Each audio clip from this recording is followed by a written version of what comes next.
and well-being, a subject dominating many of our thoughts at the moment. We'll also be hearing from Catherine Williams on her project Coming Up for Air, which is entangled with some of her own questions about health and breathing, from RNCM International Chair in Piano Studies Stephen Huff, and playing some more music from the RNCM archive, our alumni and other friends. Whatever the wider circumstances, all higher education institutions have a duty of care to their students and staff, and this has always seemed to me to be of particular significance in an institution that focuses on music creation and performance. At the RNCM, as with all UK conservatoires, there is the intensity of focused individual lessons, hours of practice and rehearsal are physically and mentally demanding, and so much music making is concerned with emotionally and intellectually engaging with ourselves and the people and world around us, all things that might highlight our own vulnerabilities. In 2018, the RNCM became the first conservatoire to appoint a lecturer in musicians' health and well-being to complement an already substantial team dedicated to student and staff care. They are, as you might imagine, busier than usual. However, I was able to catch up with some of them last week and ask if they might offer some specific advice for dealing with the current confinement and changes to our lives. It was particularly useful to hear about American psychologist Martin Seligman's acronym for the 5 elements of his well-being theory, PERMA: positive emotions, engagement, relationships, meaning and purpose, and accomplishments. Hello everyone, my name is Sarah Senso. I'm a clinical psychologist. My research area is performance psychology and mental health in the performing arts, and I'm a lecturer in musicians' health and well-being here at the RNCM. So going back to the PERMA model of well-being, besides the P around positive emotions and the E around engagement, the third element is the R, relationships, and this has been highlighted as one of the most important components for our well-being. And so we are all very different. Some of us are more extroverted and we will have different ways of approaching relationships. Some of us appreciate more time on our own, but we are all social beings, and we all have an innate need for connection. Connectedness is one of the basic psychological needs. So another important element to maintain our well-being is the M of the PERMA. That stands for meaning. So trying to find meaning and purpose in this situation. We are at a time when we might experience increased introspection. We're thinking a bit about what's going to happen. We're trying to make sense of the current situation, trying to understand ourselves and how this is changing our lives as well. In other words, we're trying to search for meaning. So practically speaking, it's quite hard to have one strategy or two because this is a very individual journey.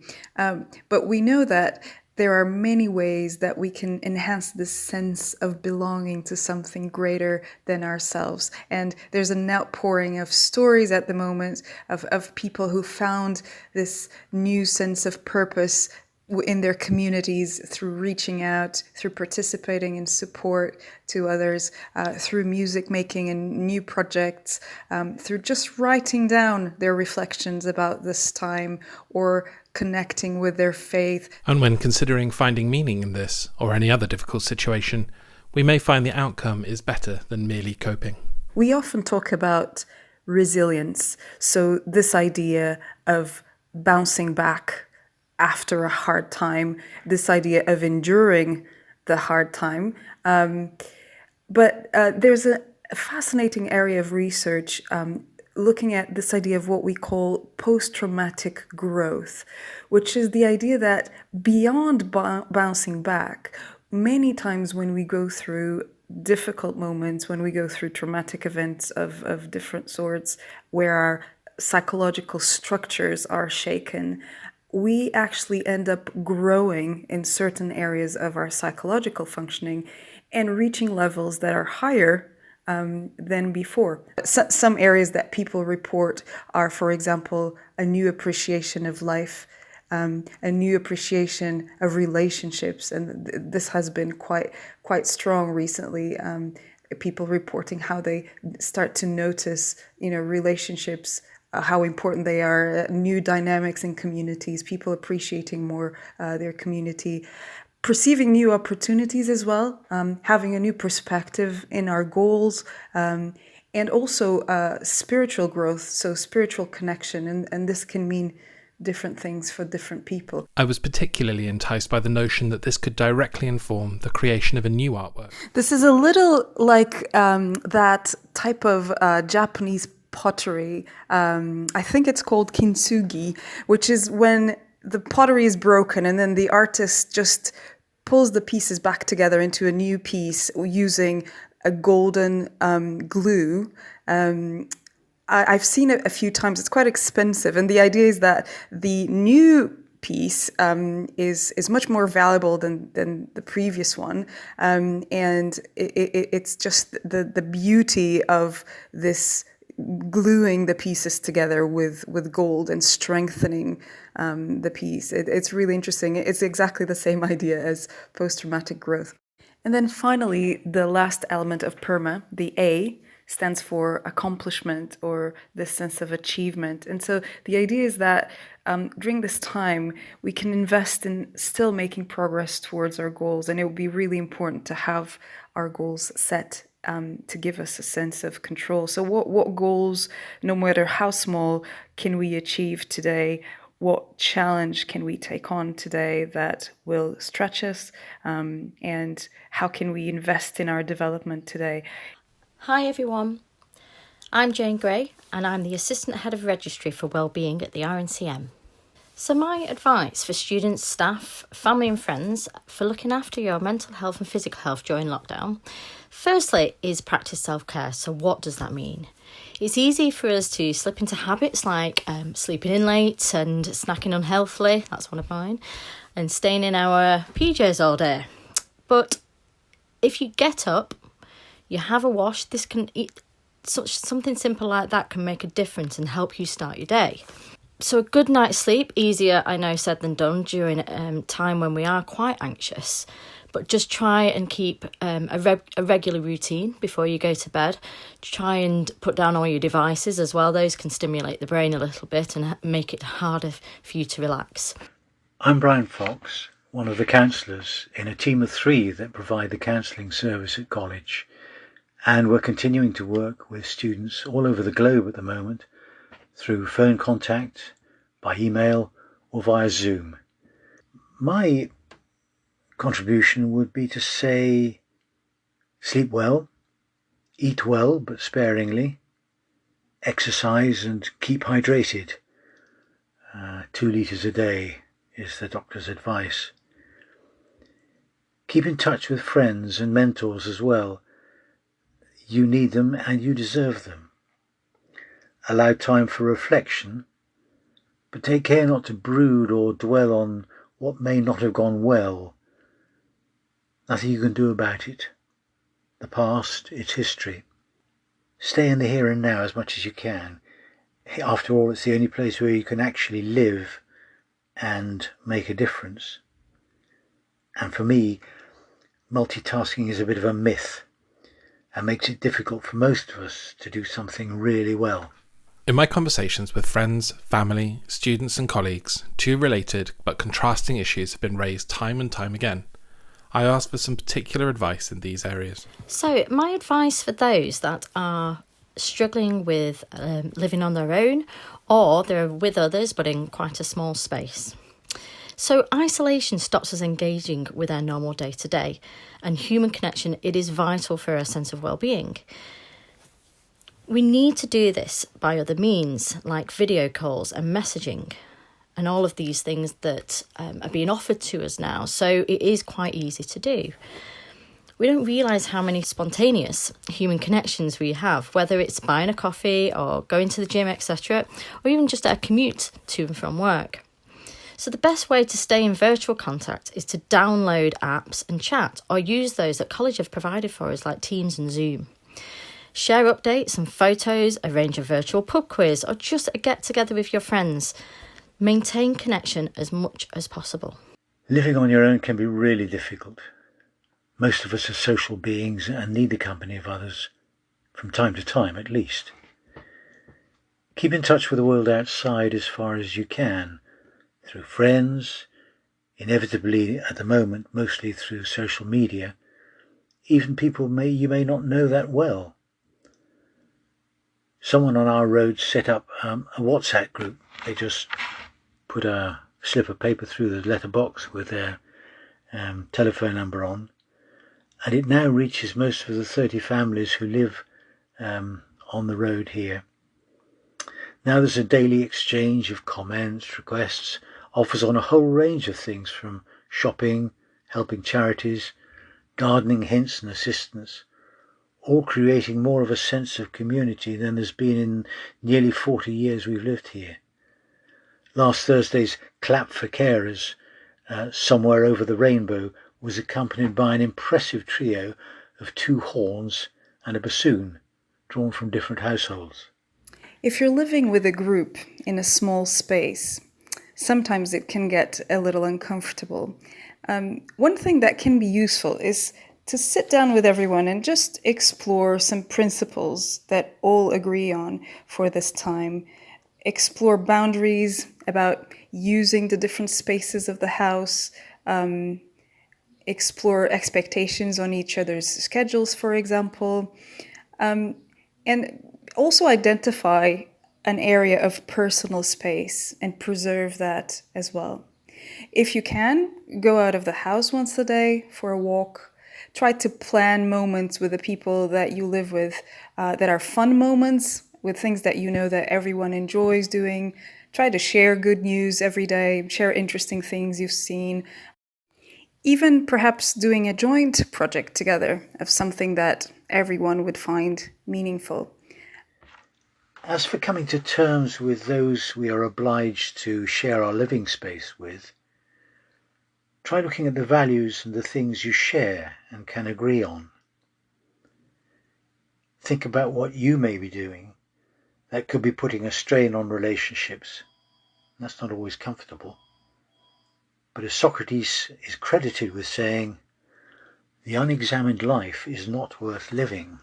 One area that Sarah, Jane and Brian all emphasised was routine and maintaining good structure in your life. The other thing is a routine. And it is one thing that I am sticking to, and I know that really helps. So it is make plans.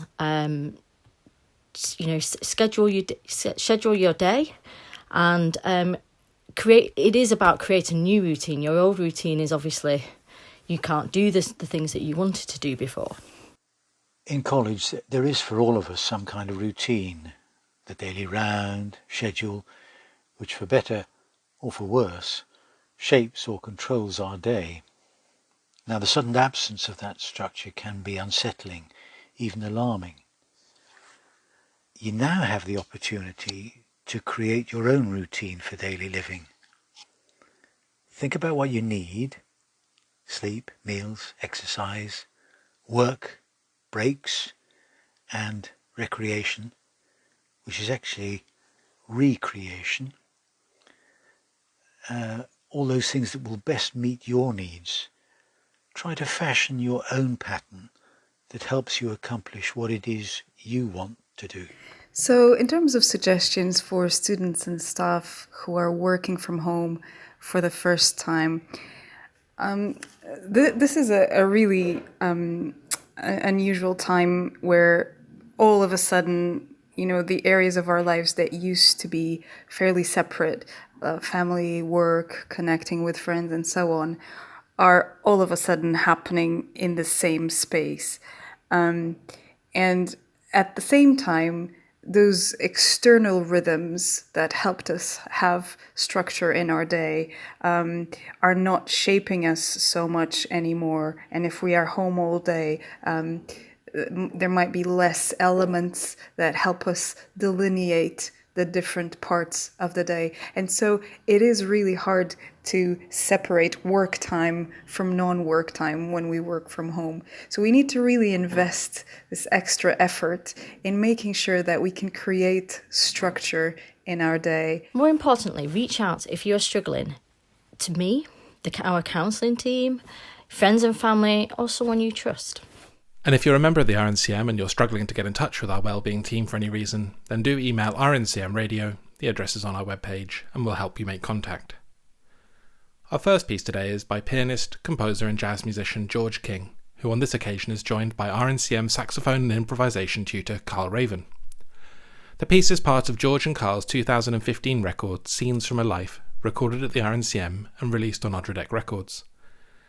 It's a collection of 8 pieces for piano and saxophone that George describes as songs without words, where the music is certainly rooted in a jazz vocabulary, with its instrumentation, often slow-moving harmonic language, and the freedom that allows. However, these are also highly economical pieces with substantial through-composed sections that allow for considerable variety of disciplined musical expression. This is Buy the Ticket, Take the Ride, an energetic yet reflective example.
As well as discussing wellbeing issues with colleagues, I've also been hearing from some of our students about their personal circumstances and coping mechanisms. Hi, I'm Jemima and I'm a second year vocal student on the classical course. And I think a lot of people have been finding the lockdown incredibly difficult. And especially me, I found quite a lot of challenges in this time. One of the main ones was motivation. So it almost feels like you're neither in one place or another. You're very much in limbo.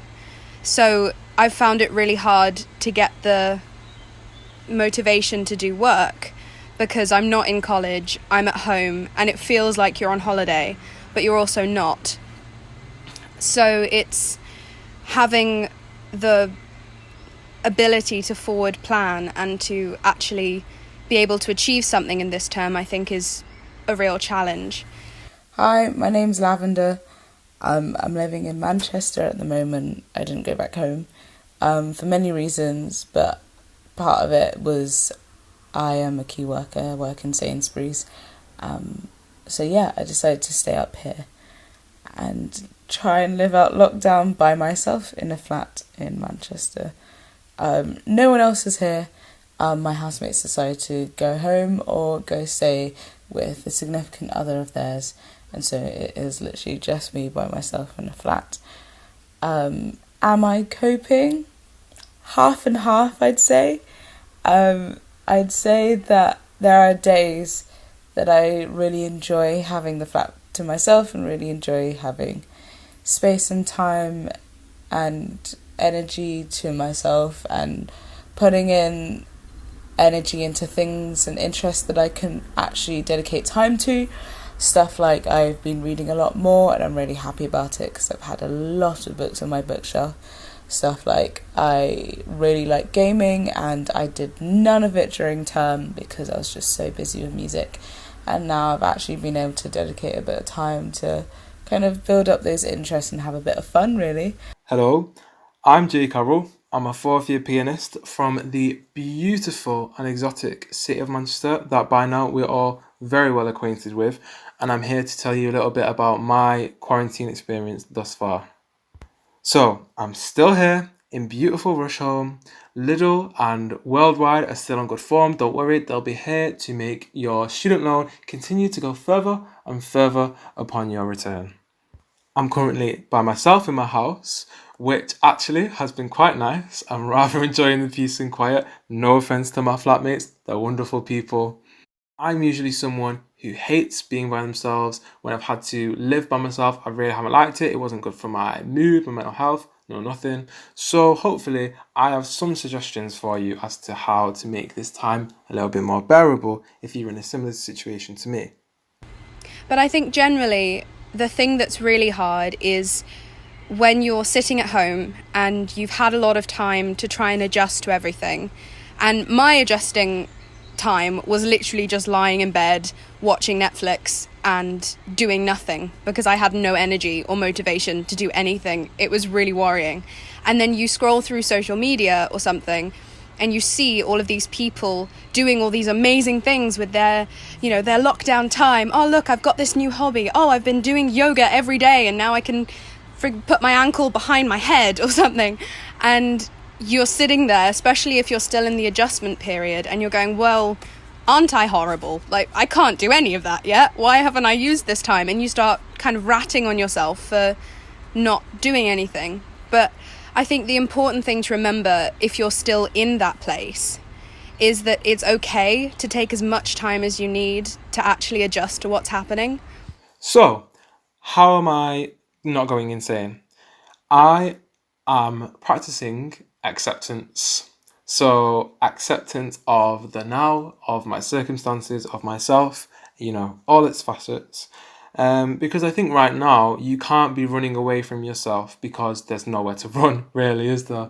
So, this is a time to reflect upon ourselves and to, slow down. We're such a fast people. The world goes so quickly and it never stops. And all of a sudden it has, in a rather surreal, strange way.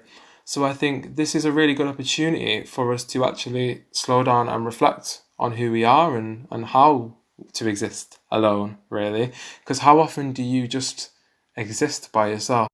I do think it's definitely taken a massive toll on my mental health, especially being alone. I think if I was in lockdown with at least one other person, then I think I'd be doing a lot better. There'd be someone to hold me accountable for work and for getting up and looking after myself a lot better. But the fact that I'm alone means it's kind of all down to me. I know that there are options to FaceTime and Zoom and all that, but it's never quite the same as being physically with someone. I think me as a person, I bounce off the physical energy in a room, and when there is quite literally just yourself in a room and your energy is already depleted, then there's nothing really to bounce off of. You know, on the days when I'm really not feeling it, I stay in bed and I binge Tiger King and I message all my friends about Tiger King, and then I scroll through pages of memes of Tiger King. And, you know, that's good too. We have the time to do that as well. You know, honestly, if you want to take this time out and not really do much, while also adhering to the deadlines that the RNCM has kindly sent you out by email, then do that if that's conducive to your happiness and your health and your stability in this time. I've definitely used this experience to concentrate on myself and my own interests. One thing that I've definitely enjoyed doing is starting a new hobby, which is coding. I've always wanted to do it since I was about 10, 11, but I've never really had time. And so I've been able to dedicate an hour a day to kind of learning Python and C# and coming up with all of these ideas where I can either create something using coding or mix both worlds in terms of maybe creating a short video game and then composing the music for it. I've been enjoying planning that in the moments where I am motivated. I'm really proud of the fact that I came from a really dark place at the start of this to actually being able to go through day to day and do some productive things and gradually get back on the bandwagon. And I think if one person can do it, everyone can do it. And I just hope everyone has the belief to keep going, because we can all keep going and we will get through this as long as we stick together. Acceptance and accepting things like this, you know, it's not easy, it's not a simple process, but it's one very much worth doing. And I believe if done correctly can be really liberating, particularly in times of crisis. I hope that somewhere in all this spiel there's something that is of any use to anyone out there. I made myself feel a little bit sick with just how positive I've been for the last 5 minutes. So I'm going to stop now. Thanks for listening. I wish you all the best. And yeah, that's all from me. The next piece is a short song by Sergei Rachmaninoff. Spring Waters, one of a collection of 12 songs, was composed in 1896 between two bouts of comparatively unproductive depression. The first a reaction, amongst other things, to the death of Tchaikovsky, and the second triggered by the extremely negative critical response to the premiere of his first symphony. Nevertheless, this piece seems to capture an optimistic moment in the eye of this storm, with poet Fyodor Tyeskev's text translating as, rather appropriately for today's subject matter as well as time of year, "Already there is the sound of spring in the waters. It runs along and wakes the sleepy banks. It runs and glitters and proclaims in every direction, spring is coming."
That was Rachmaninoff's Spring Waters, beautifully performed by soprano Eliza Boom and pianist Robin Humphries as part of Eliza's International Artist Diploma recital from last summer. We've all heard of and been part of different ways in which technology allows us to interact with friends and family despite the lockdown. However, our everyday interactions are the most difficult to recreate and may seem like the most trivial to address. Here's Michelle Phillips, the RNCM's Deputy Head of Undergraduate Studies.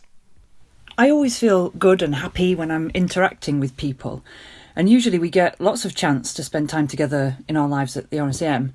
When lockdown began, I really missed our spontaneous corridor chats and catch-ups in the refectory, so I decided to try to recreate this online, and I set up RNCM 11s.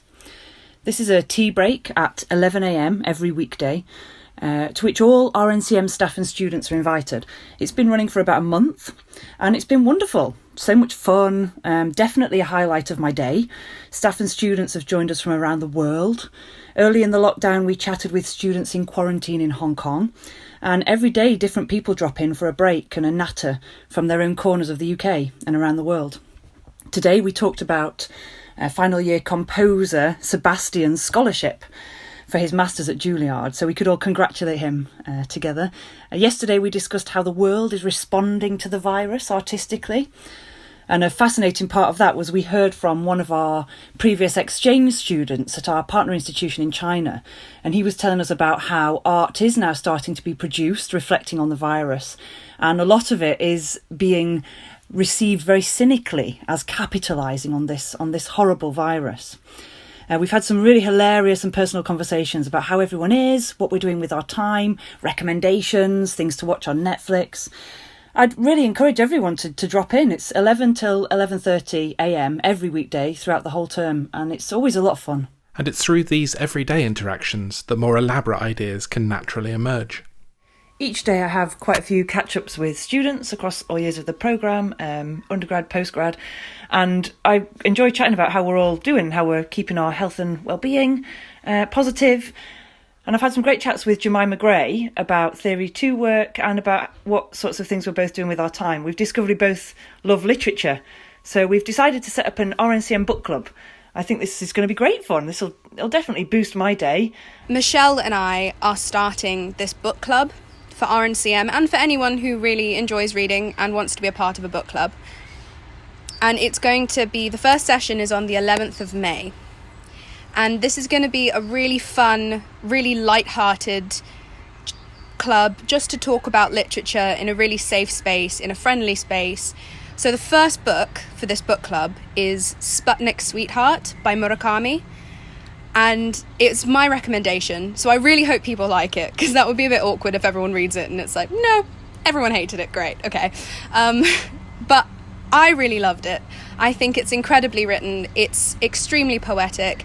It actually talks about, in the book, some things about isolation and ways to deal with it, which I think is really appropriate for right now. But it talks about so much more than that. It discusses love and lust and friendship and identity and creativity and how to stimulate that. There are classical music references in amongst the book. I just thought it would be a really good pick for the first book. You're now going to hear a piece composed by Cecilia McDowell in 2009. It's a short choral work written to go alongside a performance of Brahms's German Requiem, and it uses the same text from Handel's Messiah that was performed alongside Brahms's Premiere to compensate for the absence of any mention of Christ or life after death. Whether or not McDowell's intention was explicitly liturgical or not, the piece communicates a monumental sense of growth and renewal. Here it's performed by the RNCM Chamber Choir, conducted by Stuart Overington, live in a concert from November 2018.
Given the circumstances we find ourselves in, this is the perfect moment to explore a creative musical project directly connected with health and well-being, and, in this case, breathing.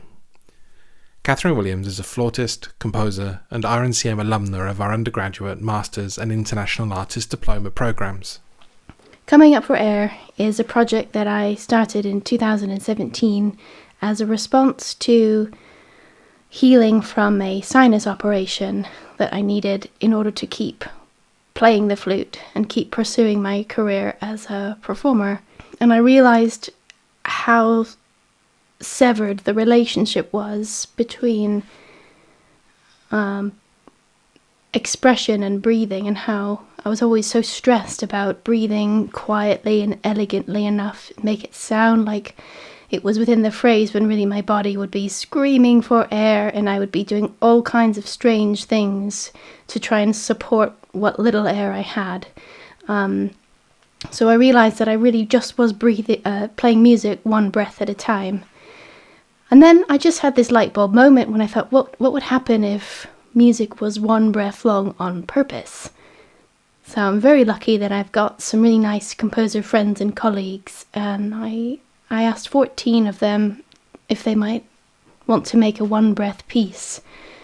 So when I got the 14 pieces and I performed this concert, I had no idea what would happen next, but the results were just so fascinating, and also when I performed them, the audience seemed to start breathing along with me, and it was sort of the most empathetic experience I've ever had as a performer. So I thought that this needs to be explored further. I started by instigating an open call for single breath pieces on sound and music, and then I was able to deliver workshops to composers for the National Youth Orchestra of Great Britain, Junior RNCM, universities of Cambridge, Huddersfield and Leeds, and I've heard from so many composers of varying ages and experience, and also people that aren't in formal education as composers. And so now I've got a collection of about 158 or so pieces. I know from experience that admitting any kind of physical vulnerability remains taboo for a lot of, particularly freelance, performing classical musicians. I was definitely a bit worried at first about sort of coming out as a person, a musician with a health issue that directly affected my ability to play in a conventional way that was considered good. In training, teachers are always after this perfectly sculpted sound where you can't hear the sound of breath. So I guess in this project, it's helped me to own up to the issues I had, and actually people have approached me after workshops to say maybe they have an issue with breathing or something else that they feel like they've never been able to make part of their practice. And I really hope that through me doing this, people might look at whatever issues they might be facing as a way to be creative. So what about some of the specific approaches that composers have taken? So in this project, there's a whole big range of different approaches to what can be done in one breath. So a lot of composers will kind of ignore the inhale and just write notes, dots on the page, which I'm starting to label that as exhale music. So I'm trying to encourage them to make some kind of engagement with the inhale. There are other composers who have wanted to make their piece go as long as possible, and through doing that they do a lot of work with the inhale. So there are techniques where you can suspend the inhalation and exhalation, and that lengthens the piece. The first longest piece was by Nina Whiteman, and is 1 minute and 24 seconds. And she uses the inhalation as a really big part of the piece. This was really challenging at first, but now it's much easier. So there are other pieces now that are the longest ones. Sorry, Nina. So Mark Dyer's pieces, just under 2.5 minutes long, and Lucy Hale's piece is even a little bit longer than that one. So these are sort of 3 pieces that have forced me to train my body to be able to breathe much longer. If you have time on your hands and want to compose a new one-breath piece, whatever your level of experience, then go for it. The call for single breath pieces is definitely open. I would love to hear from you if you fancy giving it a go. You can get in touch with me on my website, catherinegwilliams.com. I was really excited to have the opportunity to record a collection of single breath pieces for Huddersfield Contemporary Records last July. I had Alex Bonney recording, editing and mastering the album, and also a lot of support from Sam Gillies and Erin Cassidy from the label. So let's hear 4 pieces from the album from current and former RNCM students and staff. Lavender Rodriguez's I Didn't Say That He Did, who you heard speaking earlier, Nina Whiteman's Thread, Casper Haynes's Do, and Charlotte Marlowe and Chrissy Penny's Breathless.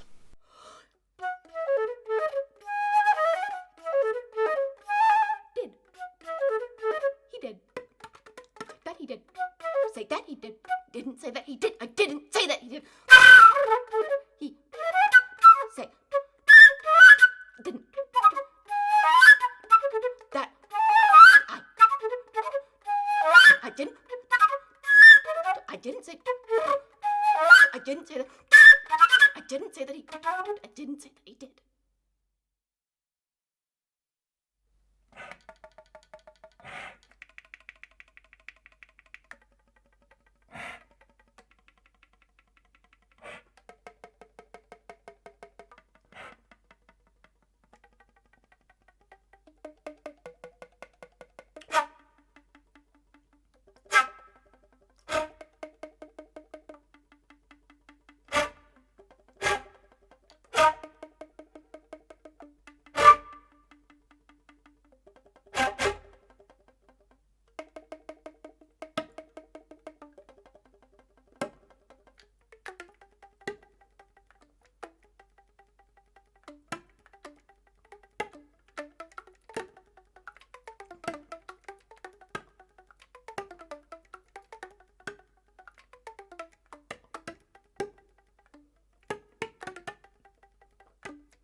Escher on my lips. The wanting movement of hips leaves me. I want to share one more piece from the Coming Up for Air collection, RNCM alumna Lucy Hale's When We Breathe. Lucy wrote an article on her blog about this piece, which is particularly pertinent and has given me permission to paraphrase some of it here. At the time, she was reading about disability simulations, where able-bodied people are encouraged to experience disability through, for example, spending time in wheelchairs or attempting everyday tasks while blindfolded. She points to arguments that suggest that these techniques are not effective and even detrimental. There is research that demonstrates that such simulations can lead to feelings of pity, apprehension, or even fear towards disabled people, and potentially leads to participants overestimating their understanding of disabled people's needs. Her article proposes art as an alternative to these simulations. Lucy writes about her own difficulties with breathing, which were particularly problematic during the collaboration. This version of the piece uses the sound of Lucy's voice and breathing as an audio score and soundtrack, which Catherine imitates in real time with the flute. Lucy goes on to suggest, after reflection with Catherine, that this kind of notation and artistic approach allows for an extreme level of empathy from the performer, an experience in part shared, at least from my perspective, as a listener. but sidesteps the issue of disability simulation, as the effort is ultimately to make new artwork, rather than anything too pragmatic. For me, the piece and the complementary writing is some of the most affecting I've heard of its kind. Here is Lucy Hale's When We Breathe.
A couple of weeks ago, I was lucky enough to catch up with the RNCM International Chair in Piano Studies, Stephen Huff.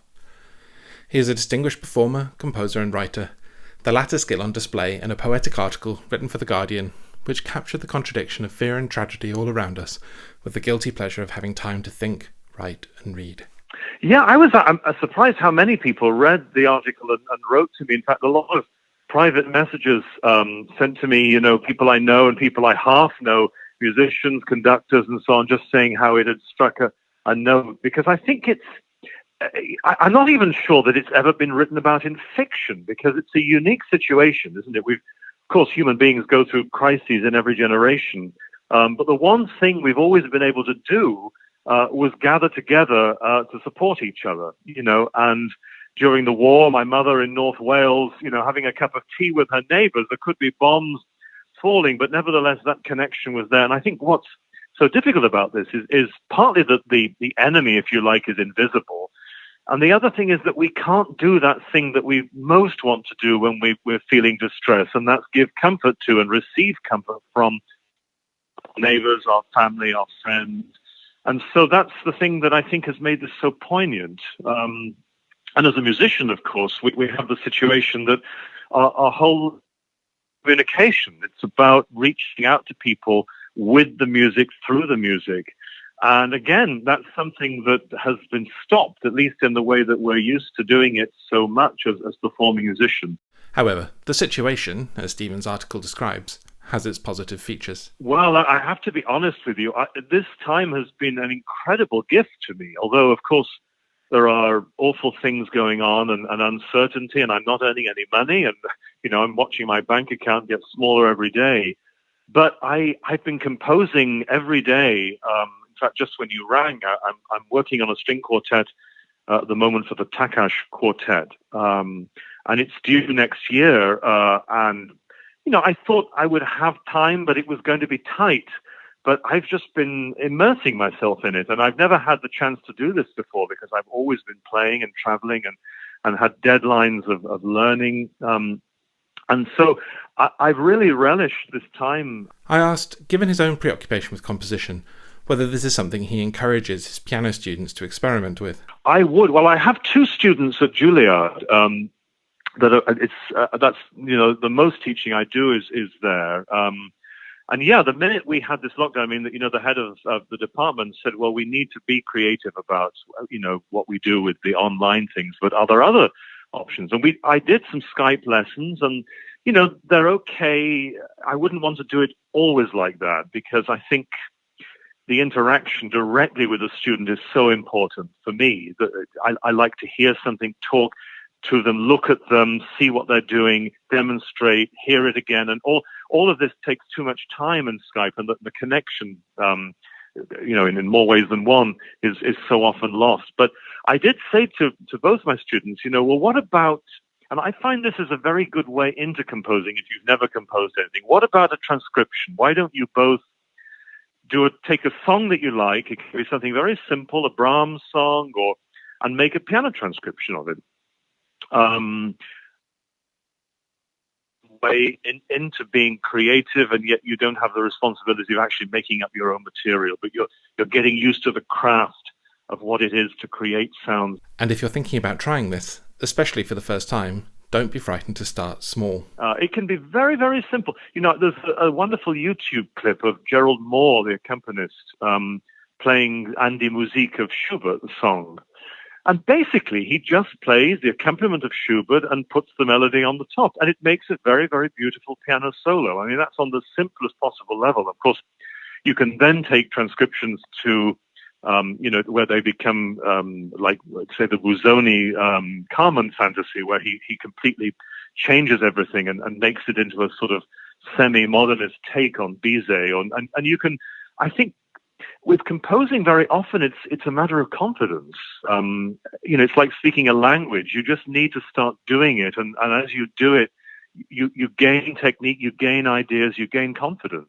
And this confidence, whether for your first steps into composition or as a core part of your day-to-day music making, is essential and needs nurturing. Yeah, and I think this is true across all.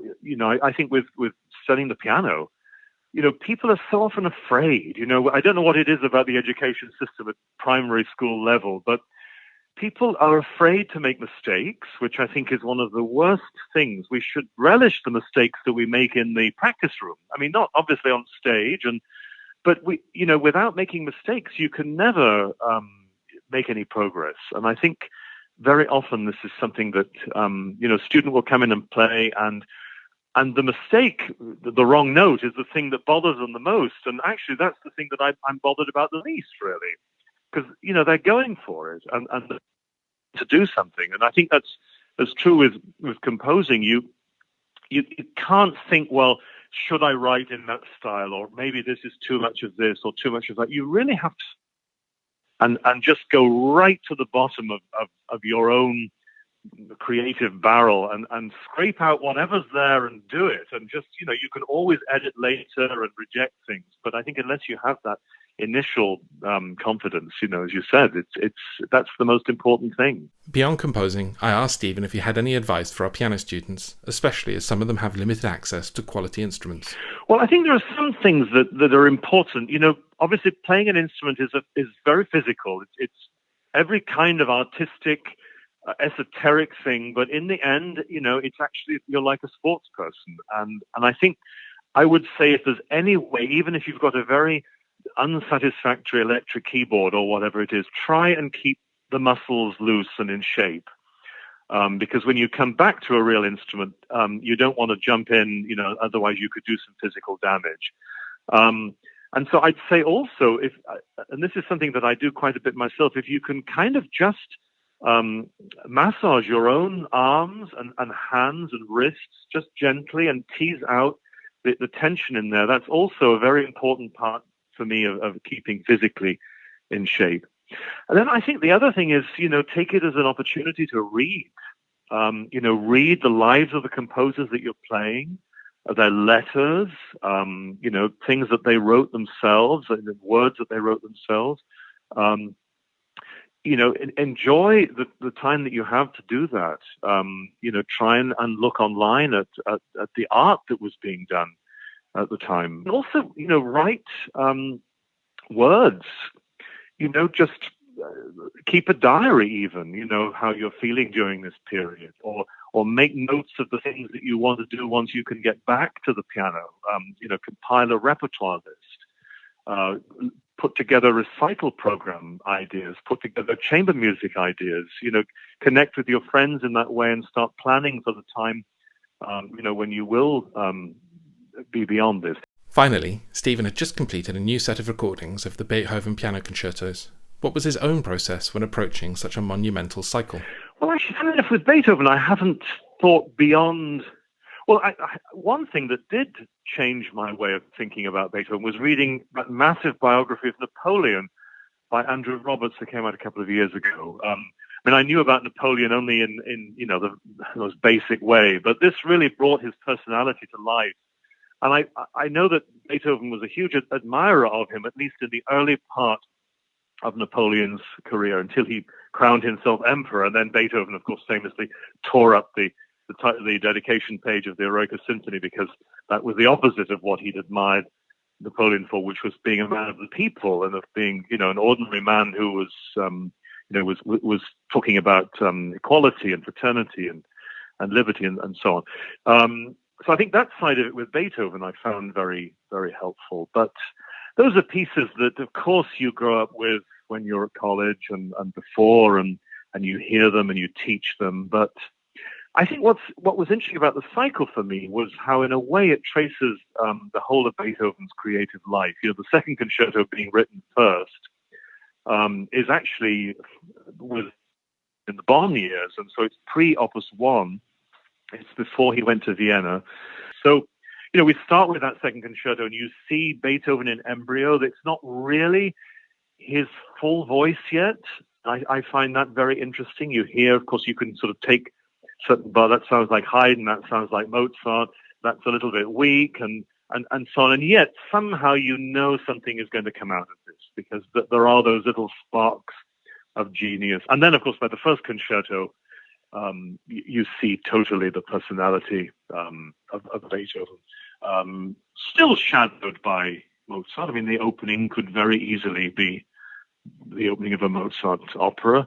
And then the third concerto seems to me the great stride forward musically of the 19th century. This is the piano concerto really for the first time with the soloist as an individual, as this ideal of the French Revolution, if you like. This sort of, no longer is the pianist part of the ensemble as he or she was with Mozart or with the first and second concertos of Beethoven, but now it's center stage. It somehow has a different psychology.